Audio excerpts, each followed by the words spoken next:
All right. So we're going to move on to pick number 11 here.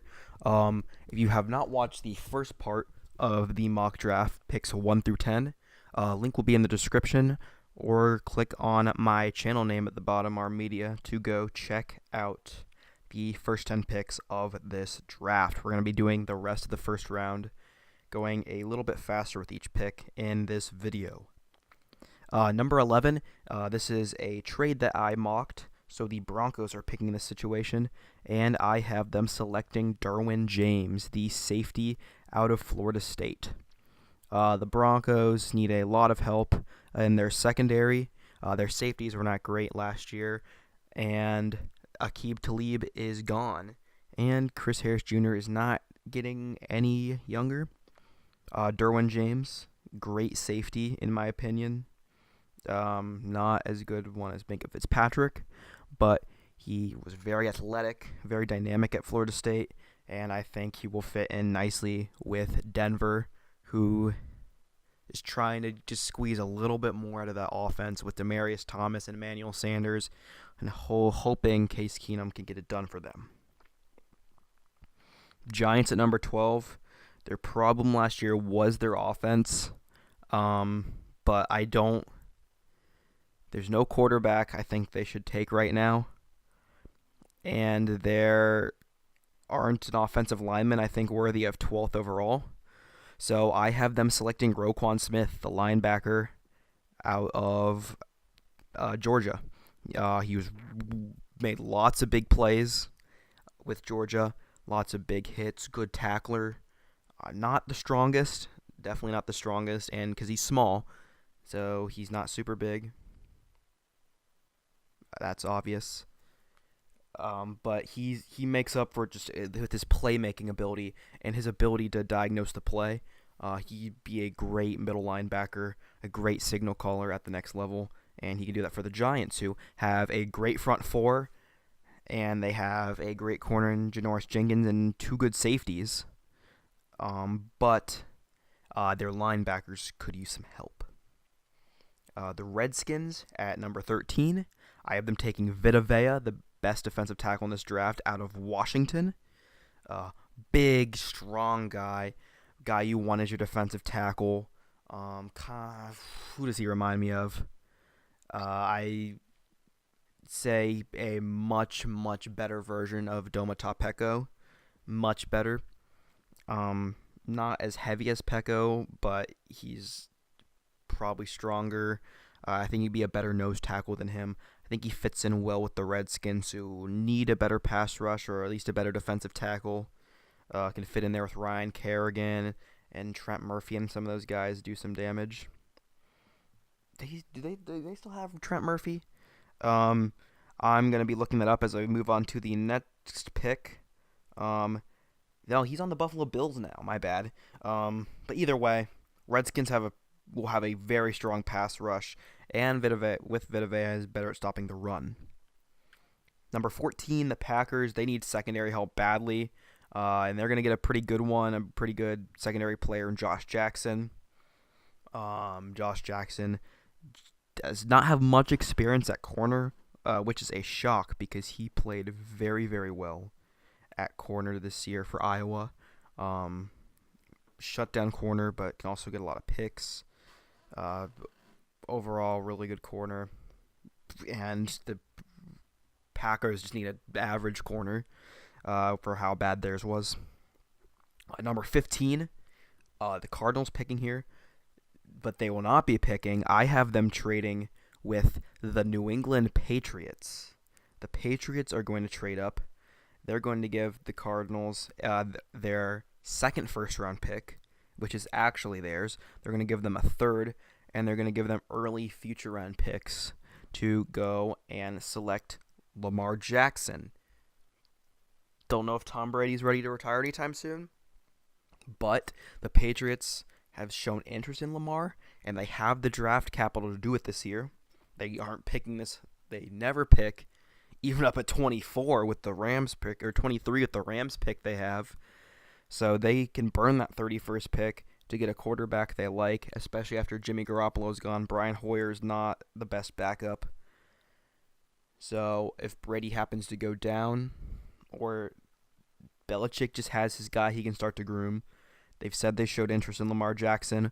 So Lamar Jackson to the Patriots at 15. Number 16, the Ravens. I have them selecting Courtland Sutton, my favorite receiver in the draft. He's fast, but he's also, or he's Sutton's out of SMU, by the way. He is fast, but he's also very tall, I believe. I believe he's 6'4". Yes, I just looked it up. He's 6'4", but he's really fast, can make plays. He went to a smaller school, which is somewhat of a knock on him compared to Alabama's Calvin Ridley, who I have dropping quite a bit. But I think Sutton's my favorite receiver here, and the Ravens need desperate help on offense. Their defense was dominant last year, but their offense didn't do pretty much anything. Joe Flacco is not elite. Number 17, the Chargers. They select Mike McGlinchey here. Their defense, really good. Great pass rush with Joey Bosa, Melvin Ingram, Corey Liuget. Secondary is good if they can stay healthy with Jason Verrett, Trevor Williams. The other corner across from him, slipping my mind, Casey Hayward. Very strong secondary and front four. But they need someone to protect Phillip Rivers. They have good wide receivers. Melvin Gordon's a good back. Phillip Rivers needs to stay upright. Can't say it enough. I think this is finally the year with an inexperienced quarterback in Kansas City. Denver's probably going to be pretty rough again with some departures. Is Oakland going to come back with John Gruden? That's a question mark. I think this is a great year for the Chargers to pounce on this opportunity and finally take the AFC West. Number 18, the Seahawks. Seahawks are a mess. They're losing everyone. They lost Jimmy Graham. They lost Michael Bennett. They lost Richard Sherman. I don't know what's happening with the other two safeties they have. They're on the team currently. Their offensive line is still a complete mess. Their running backs are a big question mark. So pretty much they have Russell Wilson. They have Doug Baldwin. And on the defensive side, they have their two safeties and Bobby Wagner. That is a big mess.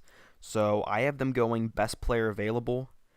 And I have them selecting Harold Landry, who is the best player here in my opinion. At least he can also be very versatile. He can do the most things overall. Who's available? He can play linebacker. He can play edge rush, which are both things they need. Russell Wilson's just going to have to run for his life again this year because they're not taking a first-round offensive lineman. The Seahawks are going to probably fall a bit this year. This is the Rams' year in the division in the NFC West. 19, I have the Cowboys taking Isaiah Oliver, a cornerback out of Colorado. Oliver, not the fastest guy, but it's because he's so tall and long. This guy is a sleeper if he doesn't go in the first, or because some people have him outside the first, even outside the second. I just completely disagree with that. I think he's a first-round talent. Again, people kind of docked him for his speed, but his arm, his length, it's so valuable when you watch him play. And he's just a lockdown defender as a corner. I think he's the third best corner in the draft. I don't know if he'll go that high, but he's definitely the top 3 corner here. People argue for Mike Hughes or for Dante Jackson, but I think it's definitely Isaiah Oliver. The Lions at number 20. They need some help on the defensive line. Again, what I said earlier in part 1, 3 most important parts of football: the defensive lines, or the 2 lines, the defensive line, offensive line, and the quarterback. Lions add to theirs. They're going to select Daron Payne out of Alabama to solidify that defensive tackle position. They don't exactly have anything great going on there. I believe Adolphus Washington is their starter, which isn't all that. No, that's in Buffalo. My bad. A'Shawn Robinson. out of Alabama as their starter, which isn't anything super inspiring. Deron Payne be great there. 21 to the Cincinnati Bengals. I've been selecting Rashaan Evans, linebacker out of Alabama. Bengals desperately need offensive linemen, but I think they can address that in the second round with guys like Billy Price, James Daniels, Frank Ragnow, interior guys who are projected to fall, and also later tackles, a deep tackle class this year. Guys like Tyrell Crosby, Jamarco Jones out of Ohio State, Alex Kappa, Desmond Harrison, a lot of later tackles projected to fall as well. So I think the Bengals can wait on offensive line there. They can't wait on linebacker. Linebacker class is not nearly as deep. And they need linebacker, especially with Devontae Burfict suspension. Their starting linebackers are kind of scary, how undeep they are without him. Their best linebacker without him is Preston Brown, who that's kind of scary. Giants, they get this pick from the trade with Buffalo when Buffalo traded up to number 2 to select their quarterback. The Giants select Isaiah Wynn, a big, strong guard out of Georgia. Giants need offensive line help. Eli was murdered last year. This is not going to be the only time they address it in the draft. I don't know if they have them going multiple offensive lines in my mock or not. I do. I scrolled down and checked. They are going multiple offensive linemen in the first 3 rounds. Isaiah Wynn's the best one here, I think. They're going interior now. They're going to go tackle later. But he's big, strong, and he gets the job done. I've gotten really high on him lately. 23, the Patriots. Kyle Van Noy is not doing it for me at linebacker. So I have them taking Leighton Vander Esch out of Boise State to replace him. Vander Esch, I really like him. I feel like if you're looking at linebackers who play very good at the interior, I think you have 1A and 1B, Roquan and Tremaine Edmonds. And then you have 2A and 2B, Rashaan Evans. Did I say yes? Rashaan Evans and Leighton Vander Esch. So there's 2 clear number 1s, and then there's 2 clear number 2s. Patriots get one of those, and Bill Belichick will probably turn him into a freak, knowing him. At number 24, the Carolina Panthers are picking, and I have them selecting Calvin Ridley, the wide receiver out of Alabama. Cam Newton needs more weapons. Their defense, they had some good pickups this offseason. Well, let me pull up their offseason acquisitions while I talk about Calvin Ridley for a little bit. Not the tallest guy and not the most polished receiver, but he can make some moves. You see times he just gets wide open if you just watch his games. It's weird just how open he is sometimes, and maybe it's because how dominant Alabama is. But you just look, how did he get that wide open? Yes, the Panthers they picked up Dontari Poe on the defense, which is a great pickup in my opinion. And on the offense, they picked up Torrey Smith, another wide receiver. Not that inspiring, so I think Calvin makes a lot of sense here. Number 25, the Titans are picking. The Titans are looking, they go, what the heck? It's 25 and Marcus Davenport's still here? Gimme. Titans have a decent defensive line. They have Jarrell Casey on the offensive line. They run a 3-4, I believe. So Davenport be the other defensive end next to Jarrell Casey. That would be disgusting. And if they had a pass rush of Marcus Davenport, Jarrell Casey, and who's their other guy? Is it Benny Logan at defensive tackle? I don't remember on the top of my head. I guess I'll Google it real quick. I was right. It was Benny Logan. Now I look like a dummy. And you also have guys like Wesley Woodyard, Brian Arakpo, who they picked up, Derek Morgan on rushing the passer. That could be a dangerous pass rush. Pass rush. They already have a great offensive line, and they got Mariota at their quarterback. That's a recipe back to the playoffs, if you ask me. 26, the Atlanta Falcons. I have them selecting Maurice Hurst out of Michigan. He was dominant at Michigan. He'd be probably the top defensive tackle in this draft if it weren't for his heart condition that people don't know if he's going to be able to play or not. I think he's good, but I'm not sold on him. He'd probably be in my early teens. He'd probably go to the Lions, or he'd probably go to the Lions at 20. Or no, he'd probably go to the Redskins at 13 if he was completely healthy. But we don't know about that. So I'm going to have him drop down here to 26 to the Falcons, who already have a very strong roster and have the ability to take a risk on a guy like Maurice Hurst who can elevate them over the top. Probably back to an NFC championship or the Super Bowl. That's how good their roster is currently, I think. The Saints at 27. Their offensive line isn't great, but I think it's serviceable. Their whole defense, on the other hand, is a bit of a question mark. Their safeties aren't bad. Von Bell, and even though he completely blew the playoff game last year, Marcus, he's slipping my mind. The guy who blew the game for them against the Vikings. Oh, come on. Marcus Williams, that's it. I wanted to say Marcus May. He plays for the Jets. They're looking pretty decent. Marshawn Lattimore has been really good at corner, so linebacker, defensive end is what you're looking at. I think a guy who could slide in to that pass rusher position, just in general, is Sam Hubbard out of Ohio State. He's not a freak athlete or anything, but he's so technically sound. He would walk right into New Orleans. He would be a starter right away, just how technically sound he is. He's just a great technician as a defensive lineman, and he can be coached very well. They need that help on the defense. Sam Hubbard at 27.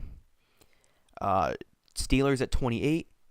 Mike Mitchell's gone, and their secondary kind of sucks. So I have them taking Ronnie Harrison, a safety out of Alabama.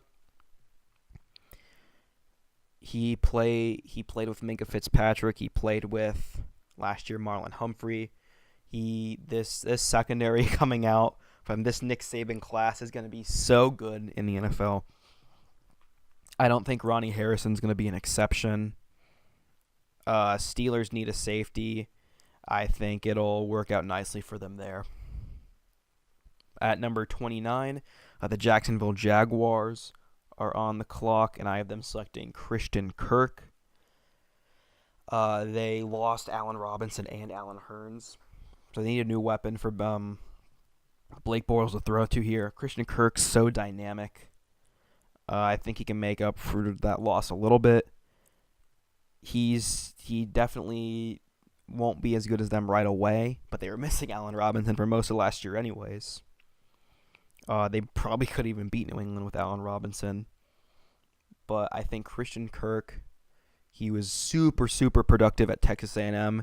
He was pretty much the only thing keeping them alive for parts of the season last year. He kept them in a bowl game against Wake Forest, which they eventually lost. But he went off in that game. That's when I really started loving him. Not quite as high on him as I am of Ridley or as I am of Courtland Sutton, but I think Christian Kirk is definitely a first-round talent, whether he goes there or not, and I think he'll fit in well with Jacksonville, who's already a winner. 30, the Vikings. Vikings are like pretty much solid everywhere. Their defense is pretty much unstoppable. That's going to be crazy to see how people can crack that at all next year. Glad my Bengals don't have to play them again. That was terrible last year. Did the least enjoyable Bengals game to watch last year. besides the Bears game where they got smacked as well. But their offense is not perfect, but still pretty good. See how Dalvin Cook rebounds from that ACL tear. They got Kirk Cousins now. Their wide receivers are still pretty good. I have them selecting Colton Miller, a tackle. That's the one thing that's not perfect. Not perfect. Not everything. Nothing's perfect. But the one thing that's not great on their team, in my opinion, is offensive line. He's the best tackle available here, in my opinion. Or it's close between him and the next selection in the draft by the Arizona Cardinals, Connor Williams. So Miller and Williams are they're not the same player, obviously, but they're first round talent linemen out of decently big schools in Texas and UCLA, and they're both strong additions, definitely mid first rounders, either late first or early second kind of guys. Cardinals got this pick from the Pats, by the way. So I have Colton Miller at 30 and Connor Williams at 31. And then finally, to round out my first round, the Philadelphia Eagles at number 32. They, too, kind of like the Vikings, aren't missing that much. They're not that far away. Or they won the Super Bowl last year. They're probably the closest to the Super Bowl there can be. But they lost Patrick Robinson at corner over the offseason. Their front seven's super strong. Their offensive line is really good. Both their quarterbacks are coming back. Running backs are still really good. Receivers are crazy. Because they lost Patrick Robinson, I have them taking Mike Hughes, a corner out of UCF. The Eagles are going to be really good next year, unless them and the Cowboys are going to fight for the NFC West. But the Eagles and Vikings are going to be crazy next year. So that is all for my first round. I'm going to see you in the next video, and we're going to go over the second round of the draft. So that video will probably come out pretty much the same time as this one. So I will see you over on that video if you're interested in the second round. So thank you for watching. See you over there.